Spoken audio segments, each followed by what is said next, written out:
Oh, we're going. Oh, yeah. Oh. I can always cut this out, the front part out. Out? This Out? out, and then cut it out. Cut it out. Yeah. So bad. Joey. Real estate stories on this segment of Keeping It Real, estate related, is just some of those stories that you kind of like to share about maybe people getting into the industry of like, what is it like to really kind of experience behind the scenes of a real estate agent. Now, keep in mind, we're not going to say names or locations. We may just make some of that part up, but the details of these stories will be pretty accurate. Sure. Right? Yes, I can make them. I can make them pretty accurate, yes. Yes. Do not give real names. Yep. I don't know. You got one? Yeah. I have a standard rule where Mr. and Mrs. Seller, if a kid has to go to the bathroom, I'm going to give them permission to use your toilet. Like, some people might get weird if we're on a showing, because I guarantee you'd rather have a kid sit on your toilet than crap all over your floor. Yes. Yes. But there is a stipulation that I say, let's make sure the water's running for a very good reason. We had a listing. I called it Hershey Kiss House. Not for that reason, you sickos. Just the front porch looks like a Hershey Kiss. It was vacant in the wintertime, water's off, anything. And it was unique enough, kind of banged up. It was taking a little while to sell. So seller's already gone. I walk in there one cold January afternoon, and it smells awful. Well, I mean, we had like 30 showings on it, but nobody wanted to buy it. It's just like the conditions weren't that great. But I walk in, it smells awful. I go to the main bathroom, and somebody had taken a giant number 2 in the main floor bathroom, and it just was stinking up the entire house because there's no water to flush it down. And I'm just like, oh my goodness. So now I've got to go find buckets of water to bring and try and get this like flushed down and then re-winterize the house too. And I'm like trying to get a hold of the seller and like, oh man, this is not a great showing here. Again, that was our listing, but I always tell people, it's like, nope, let's make sure the water is running first before we use any facilities, because I don't know. Bathroom with kids is important. I don't want to ask, but I need to. Was there toilet paper used? I don't know. It was a PTSD moment there. So okay, it was. I purposefully forgot about the details of it. I had a similar experience where a kid had to go to the bathroom. Fortunately, the water was on, but it was also a vacated home, and there was no toilet paper. And so, fortunately, the parents were proactive, and they said, well, go find something in the car we can wipe with. I was like, thank you for making sure that I didn't have to deal with this. Yes. Well, your kids are young. You probably have a diaper bag in or that type of stuff in your car. Yeah, I think they came in with a rag. Yeah, so. Yeah. I was saved one time. One of the kids on a showing had a blowout, and again, if you're a dad, you know what that is. Yeah. And I was like saved. I was like, I had the van, and I was like, I have a full diaper bag in here. I've got you. I've got diapers. I've got wet ones. I've got a onesie if you need it. and they absolutely did. I was like, that'd be kind of weird for me to keep it now, but it was like an emergency kit if this kid needs they forgot their diaper bag. Sure. Otherwise they should have been ready. But anyway, there. that was another one. Other surprising ones of I don't know, is personal property really gets into it. Just stories of a big way to really mess up a deal is dealing with a washer and dryer or a surround sound system. Something that's. I had someone buy a car. Really? I got a mountain bike in my last one. No, two times ago. Yeah, or a canoe. Yeah, so in Minnesota, and it's probably the same thing around the nation, is personal property is not considered real property. It's not included in the purchase agreement, period, unless you write it in there specifically.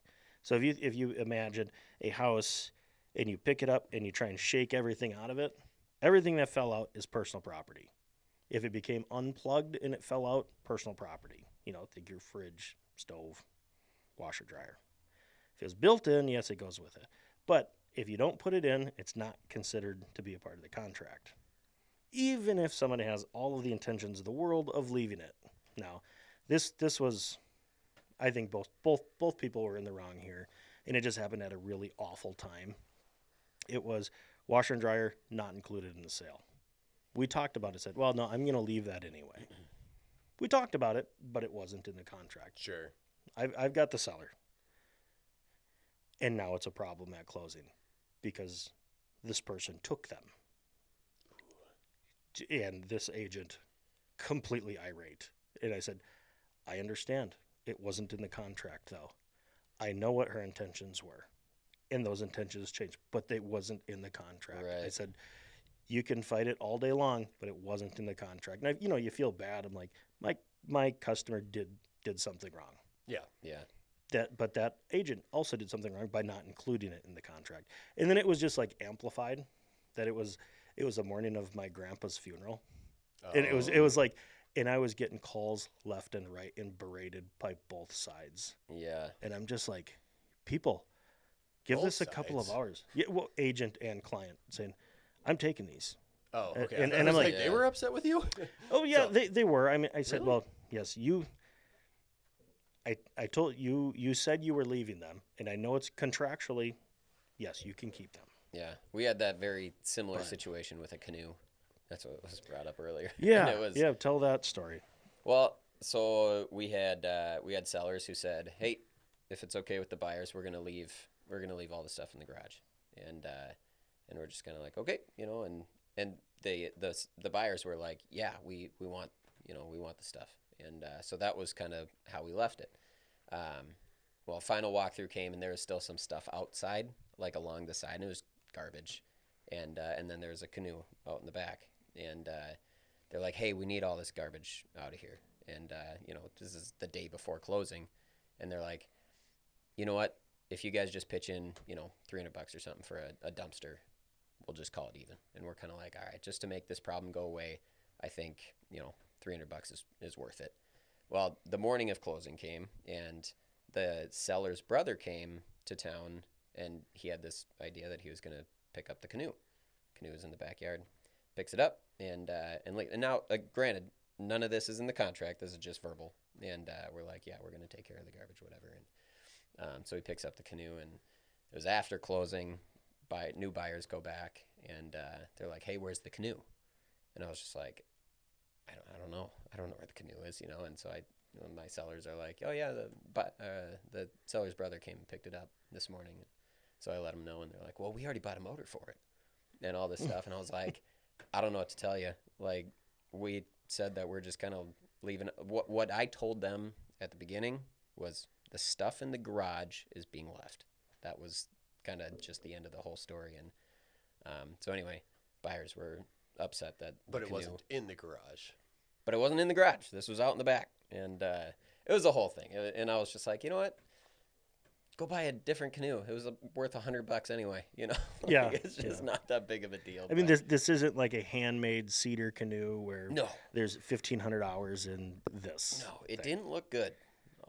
No. But yeah. Anyway, it's Oftentimes comes down just to communication, and I find agents do a really good job at lighting a fire because they didn't communicate that explicitly with their customer.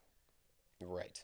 Yeah, and at the end of the day, you kind of look back at there, and it's like, could I have communicated better? Sure. Could the buyers have communicated better? Absolutely. Mhm. Is anybody at fault? It's a pretty big gray area, but Yeah.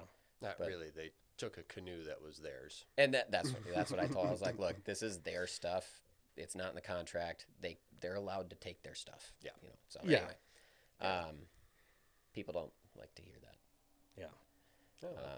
I had one more story that just was not as funny as your guys' first stories, but this was a townhouse that I was on the buyer side, and it was a new build, and we were under contract, and then I get a phone call from the listing agent for the builder, and he's like, hey, I don't know how to tell you this, but we can't close, and I'm just like, what do you mean we can't close? And he's like, some crazy person in the neighborhood went and put a lien on every single townhouse in this neighborhood. for $100,000 or something like that. And it's like, I was like, I didn't know you could do that. And he's like, well, legally you can't, you know?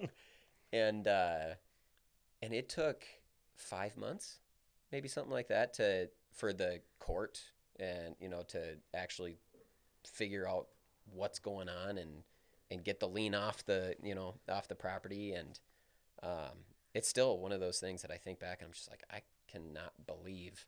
I mean, that first conversation that I had with my buyer, I was like, hey, so I just got a phone call and we can't close on this place because there's a lien on it. And he's like, unless you want to pay way more money for this.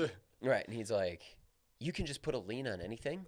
And I was like, I guess so. It's like $40. You can just go put a lien on anything. Yeah, now, but I think you have to have back it up with truth. You need a reason for it. Yeah. But you still need to go through the whole court process to get it off, regardless of whether it was legally or illegally put on this place. And that guy still, I mean, I think he's in prison now. I mean, it was a big deal. I mean, like millions of dollars worth of liens. You know? That's terrible.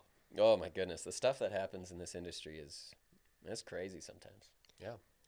Well, I about peed my pants in front of my clients. So we were because you had to go, or just something was funny. I got scared.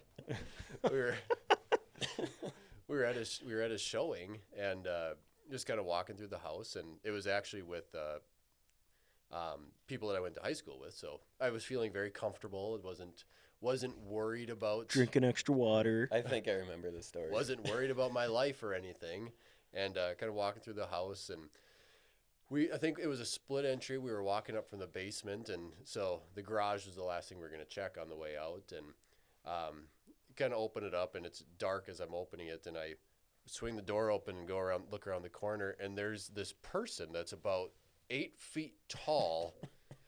Like immediately on the inside of the door, and it was a Halloween Frankenstein decoration. But like, not kidding, it was like it was as close to the door as it could get. Like I have to think that they were trying to scare people. That is so funny. I absolutely it was one of those where I think I got so scared that I just didn't make a noise. And yeah, it freaked me out. Amazing. I jumped and I was like, "Whoa!" I wish I was there. So yeah, that one. That made me jump. I did not enjoy that one, but it's been funny to look back on. Yeah, just like an 8-foot tall Frankenstein. And I love it. Yeah, freaked me out. So that was my story I like to go back to. Awesome. Absolutely love it. You know, I there's a lot of after dark stories that I think you could share amongst agents, but it's like you can't really share those. I mean, and a lot of the time it's just people are crazy. Like lean guy.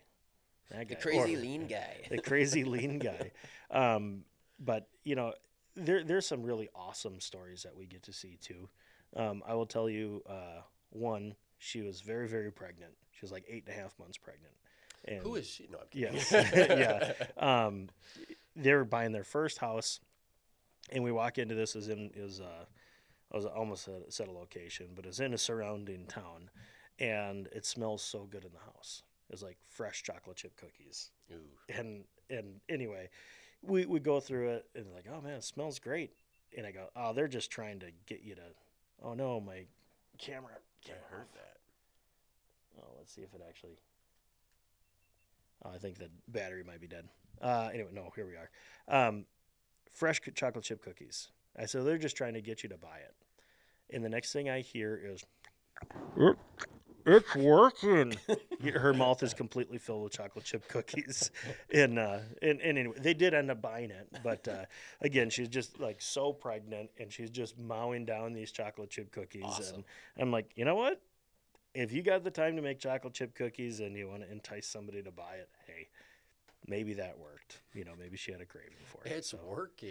Yeah, I mean, it's working. We recently had a video that we talked about smells, and when you walk in and the first smell that you smell is brand new chocolate chip cookies that they just baked. Yeah. I mean, hard to beat that.